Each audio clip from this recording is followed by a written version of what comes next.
Okay, everybody, we're going to go over the setup of the nasal, the synced NIV with the G5. We're trialing down here in the NICU. Um, the one thing you're going to need is a G5 with this little sticker here, and more than likely one with a card with Mike Bennett on it. We're going to try to keep. I think we have 3 of these right now, so we're going to try to keep them all down here. There's 2 down here at the moment. One's on a patient, and this one in this room, and there's one currently on the 3rd floor, hopefully, if nobody's got it. What you're going to need is a green Fisher-Paykel circuit. You're going to need a G5 Neo sensor, flow sensor. I got a couple down here right now, but these are up on the 3rd floor on the bin on the right side.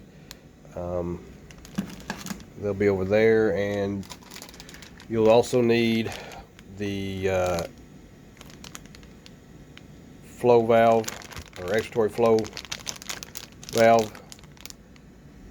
It's called expiratory valve set, and I think on the bin it has Galileo valve or something like that on there. Of course, that goes down here. You'll need filters on both sides, and I am going to put the phone down and get it set up. The setup is just like the other ones. If you haven't seen that, just check out the videos that's been sent out on that. But that's just where we turn the flow sensor and run all the pre-use checks on it. Okay, it's booting up. I'll kind of be in and out of this video, kind of turning this thing and walking everybody through this part. Okay, I switched it to neonatal here. I'm going to do the pre-op check here. So first I'm going to do tightness, just to make sure there's no leaks in our circuit.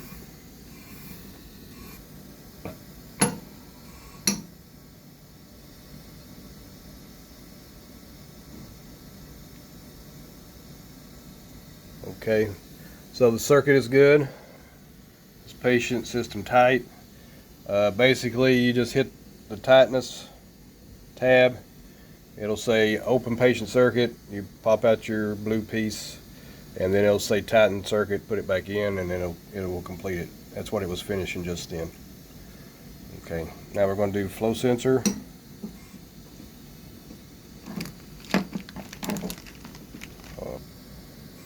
Okay, I got the flow sensor set up on here. Calibrate, saying turn the flow sensor. Going to turn it now.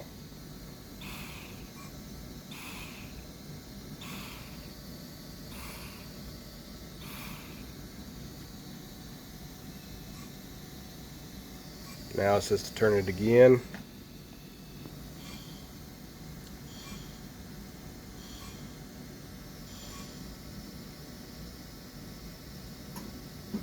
Okay, that's good.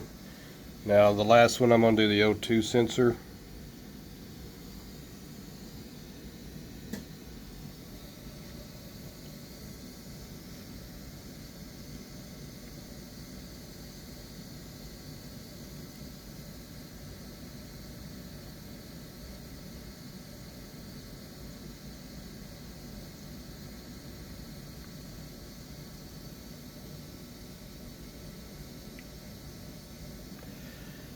Okay, O2 sensor calibrated okay. That took a few minutes, a little longer than I did the last time, but it's good to go. Also remember, the flow sensor tubing, clear goes on the silver, blue on the blue. Now we need to take the flow sensor from the patient Y. It's going to go on the expiratory side between the filter and the expiratory limb. So I've got it on there now. The reason we do that and not at the Y is there's just way too much background flow up by the patient if we put it up there at the Y. Okay. All right. Now, before we put it on the patient, we're going to dial in our settings. So you want to go to controls.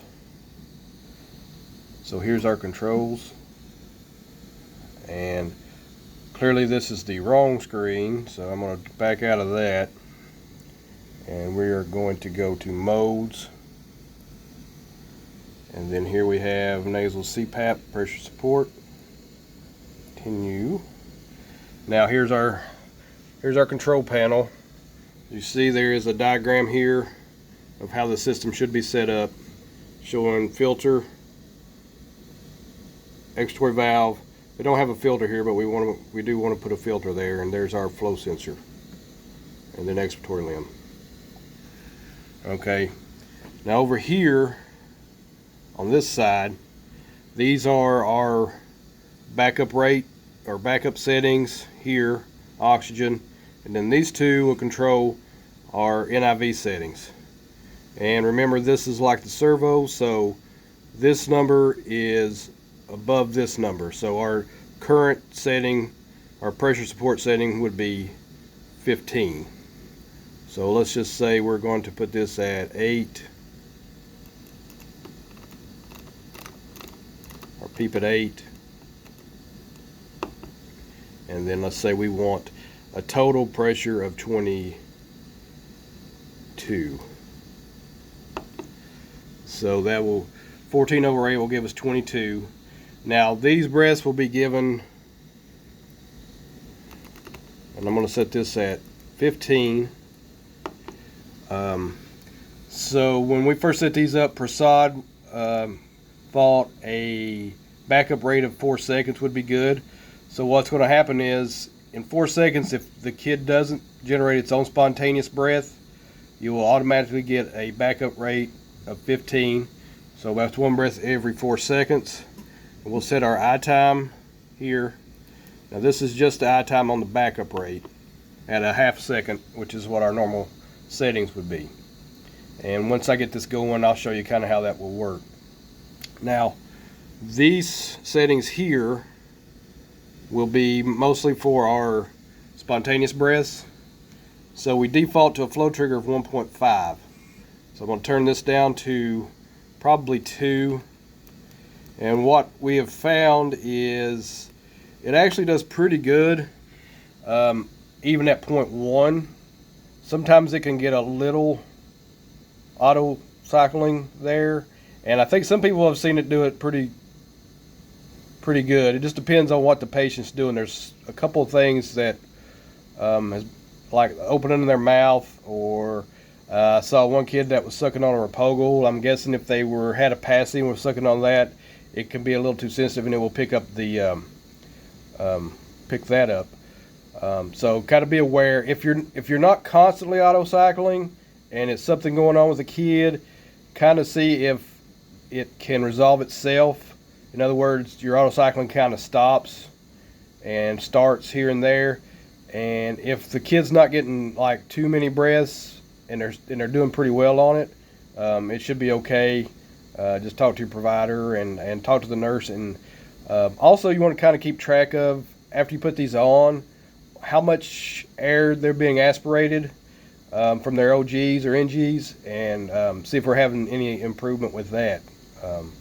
Seems like we have been, but it's been kind of hit or miss. Some nurses say it's been better, and some say it's been about the same. So we're kind of feeling our way around with some of this stuff. So our ramp, we're going to put this down to 0.25, or not 0.25, but 25 milliseconds, which I believe it corresponds to, on the Draeger, this would be like your slope or your ramp or your rise time on the servo, but this would be equal to like 0.025 slope.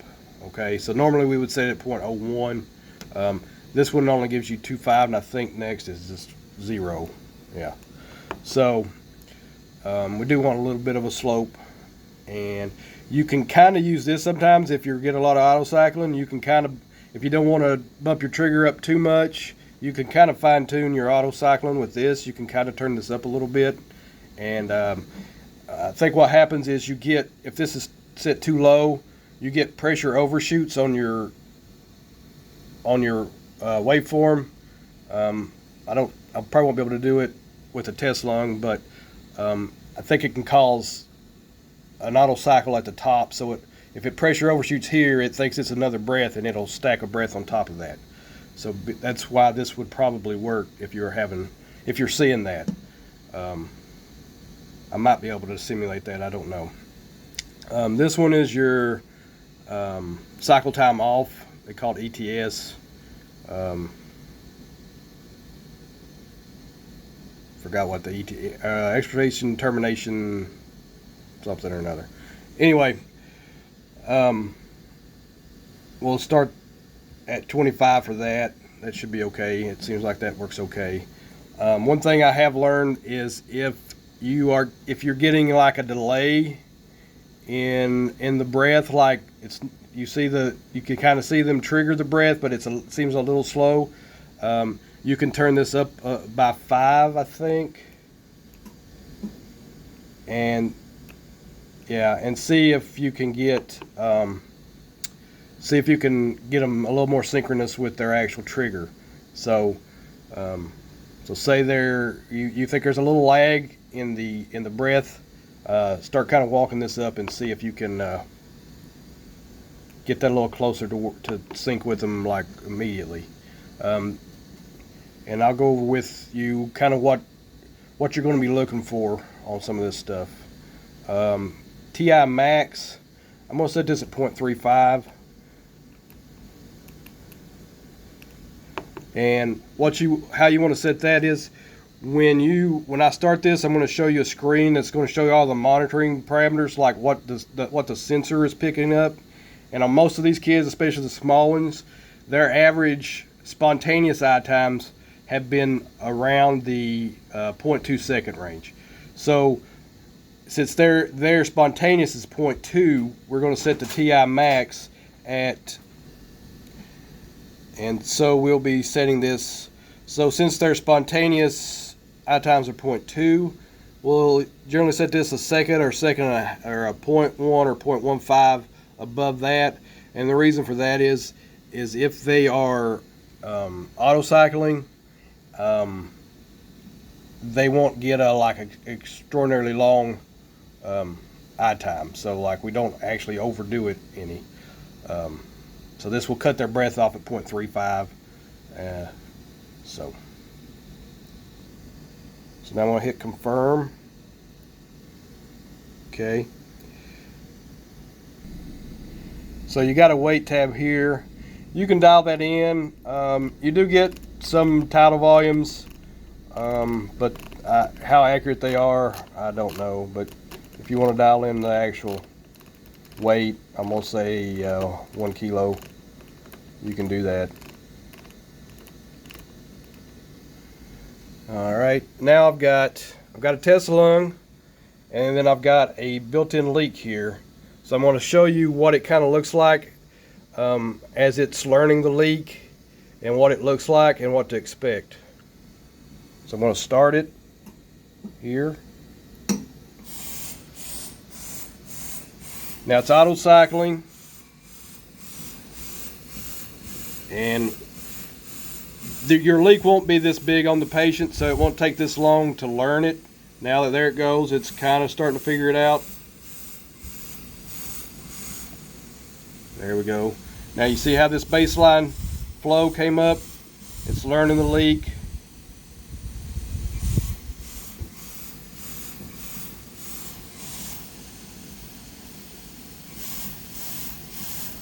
Now this leak's kind of big, so I'm going to turn our trigger up just a little bit.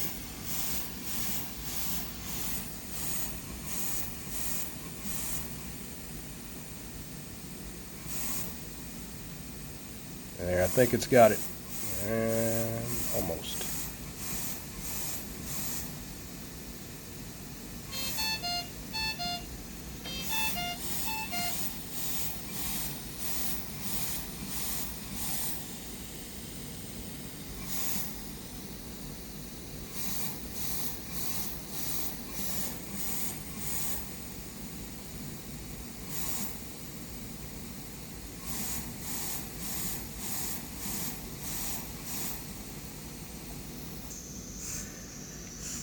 Okay, so I've got it set up now where you can kind of see what it's kind of been looking like on these kids.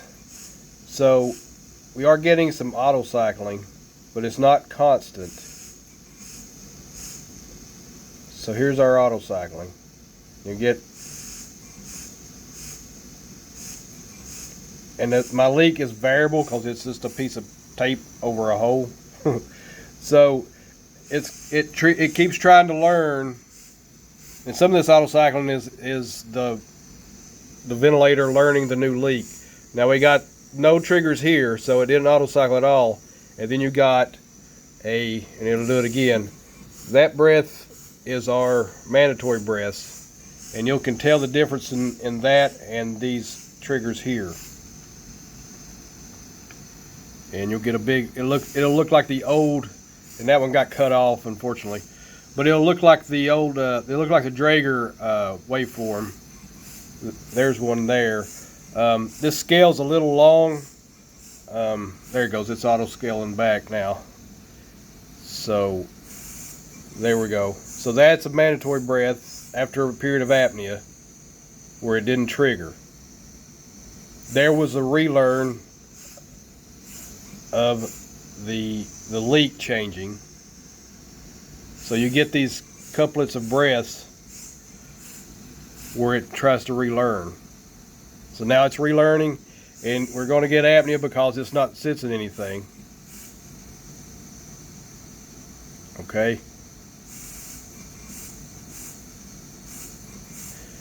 Now, this is something that's just going to happen because these leaks are going to be so variable, but I'm going to show you something. Now I'm just going to barely touch this. This is set at 0.2. I'm going to barely touch my test lung. Now watch my waveform. Now I'm triggering all these right now. And this is very, very sensitive. So just a little small whiff, and I don't know the actual flow. I tried to find out if I could get a reading on that, and they said they didn't know.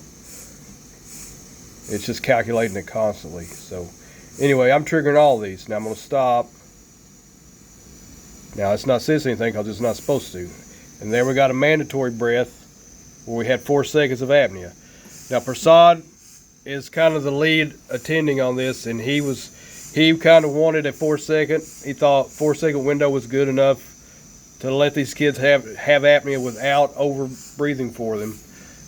Now that's going to vary probably from attending to attending or provider from provider, but anyway, this is kind of how it's going to look. And when these leaks change, I'm not going to mess with it too much because I just got it doing what I wanted to do, but you'll see this baseline flow kind of move up a little or down a little, and then you'll see these cycles of breaths as it's trying to relearn the leak to get your trigger where you want it. And again, just kind of watch. Very, very sensitive. But even at this sensitivity, now this is a 63 leak. Now it says 90. So this is where you can see your leak and your percent leak. Okay? And then over here you can see your eye time. And like I said, the auto triggers are about 0.2 as well, but when you can watch the kids, see I can do this, they generally won't breathe more than about 0.2 as well.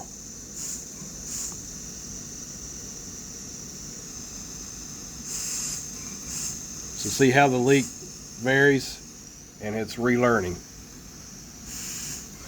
So if you get a kid that's got a lot of apnea, and you know it's not breathe, you can see it trying to trigger, and it's because you can see. Let me make it too hard to breathe.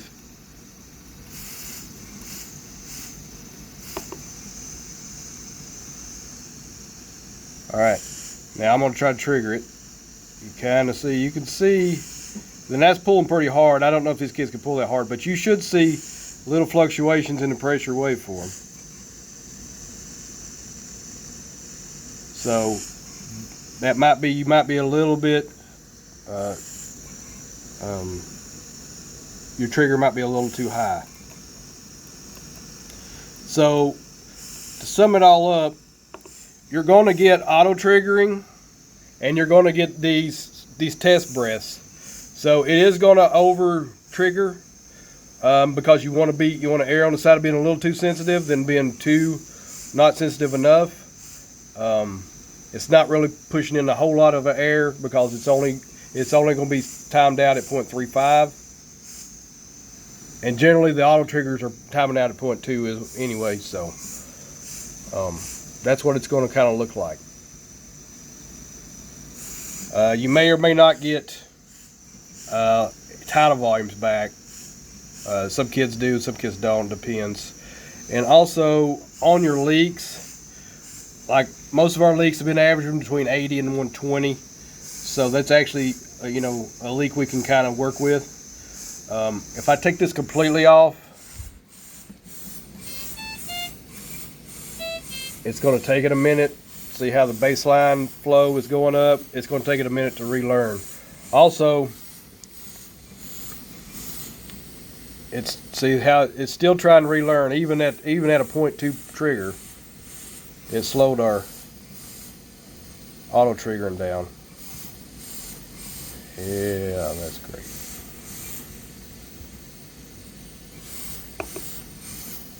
There we go. So it's going to try not to auto trigger and find a better point, but it's probably just going to keep on going at this high of a leak. And let's see what this leak went up to. So it's 175, and I think it's probably going to go even higher than that as it's learning. Yeah. So this leak's been around 300.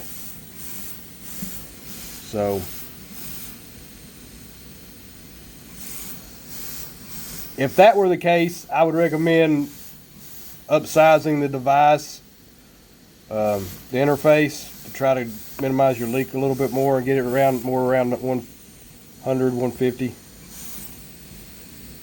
or lower if you can. But this is what it's going to look like. Now, and then again, it's relearning.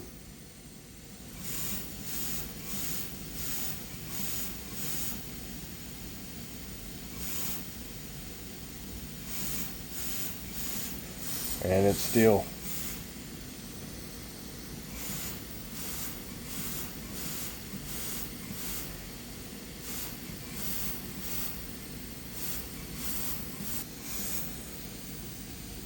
So I've got my trigger. It's not auto trigger nearly as bad at this higher leak.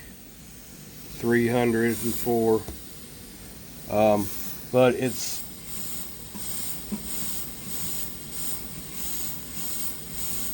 really hard to trigger. So I don't know if our kids would be able to really got to pull on a Tesla in here. So anyway, it has that 1.5 trigger. So if you're having to turn your trigger up that high, see if you can figure out why the leak, or try to get your leak back down to about 80 to 120. And like I said, I don't know if I mentioned this earlier, but a lot of times kids that are actually sucking on something, like especially like a Rapogel or OG or a pacifier, it might be okay. Just check with the providers and tell them what's happening. If it's not auto triggering too bad, it might still be beneficial for the kid. A couple more things to go over.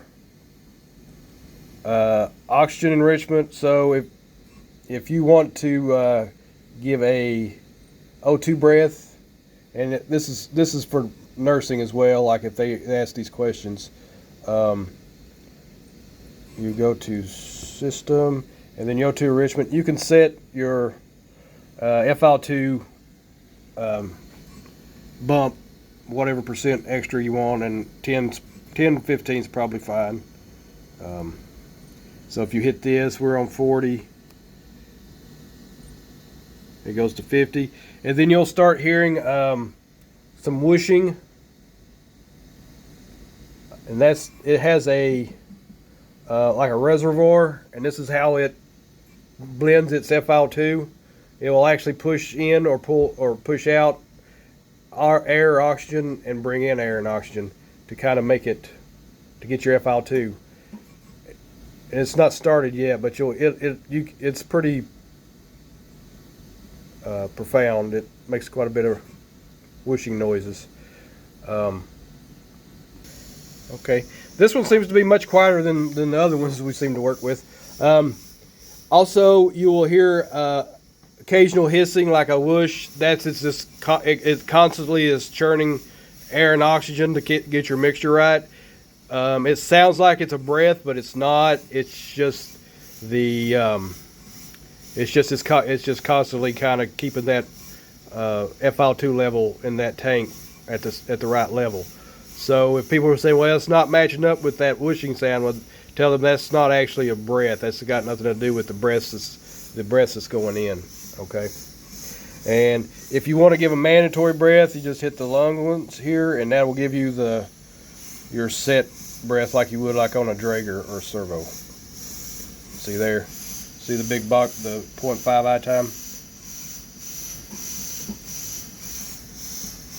Alright. So that's kind of, so if they're going apneic a lot and you want to give them some extra breaths in between until they kind of pick it up again, you can do that. You can also, I guess, turn the rate up a little bit if they're really apneic. So, and that's something we've had to do, I think, at least once. So, that's all I can think of right now, and that's, God knows this is long enough. So, so there you have it. Got any questions? You can ask me or Tim or Mike's numbers on this card. I'll actually zoom in so you can call Mike. He'd be glad to talk to you. All right. Thanks.